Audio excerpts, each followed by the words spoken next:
Have you ever noticed how we get offended at the smallest thing? I mean, of course, there's big things to get offended over, and we're good at that. We can find those.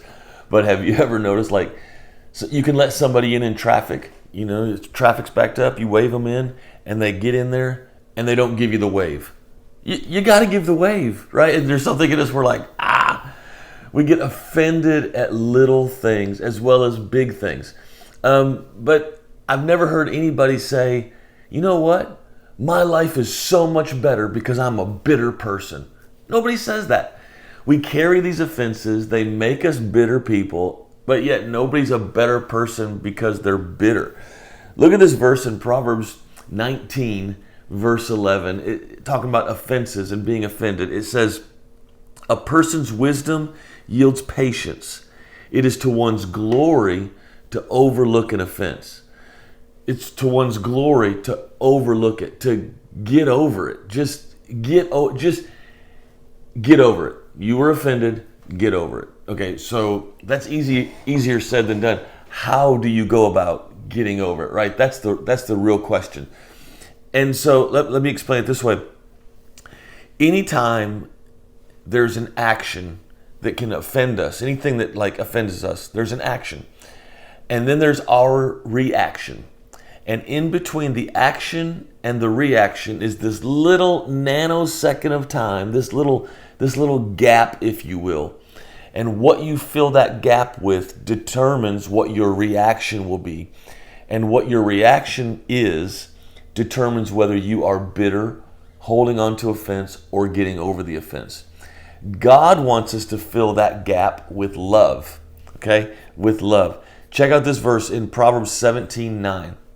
It says, whoever would foster love covers over an offense. Again, getting over it, covers over the offense. But whoever repeats the matter separates close friends.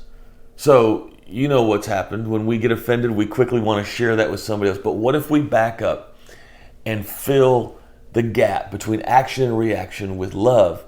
The enemy, here's what the enemy wants us to fill it with. God wants us to fill it with love. The enemy wants to fill that gap with accusations.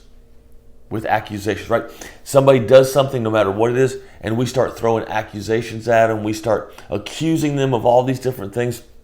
And all that does is make it even more so separating and not getting over the offense. What it's doing is driving it home and making it a firm thing in our life. That offense turning into bitterness, making us a bitter person. And we don't want that. So going back to in between the action and reaction, how do we fill that gap with love? Okay, let's go back and look at chapter 19, verse 11 again, just real quick. It says to overlook an offense, to overlook that offense. The Hebrew word there for overlook is avor.